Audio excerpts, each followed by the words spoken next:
चुनाव आयोगानं निवडणूक आयोगानं जो आकडा दिला आहे मतदारांचा महाराष्ट्रातला, त्याच्यापेक्षा साधारण 40 लाख मतदान जास्त झालं असेल आणि त्याचा हिशोब निवडणूक आयोग देत नाही, मतदार याद्या देत नाही.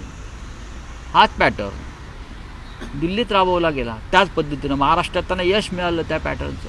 प्रत्येक मतदारसंघामध्ये किमान 15 ते 20 हजार मतं वाढवण्यात आली. कशा प्रकारे?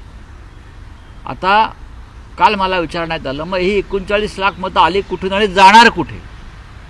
म्हणजे त्यातली काही मतदार बोगस हे दिल्लीमध्ये वळवले आणि त्यानंतर 39 लाख मतं तशीच्या तशी बिहार निवडणुकीत जातील.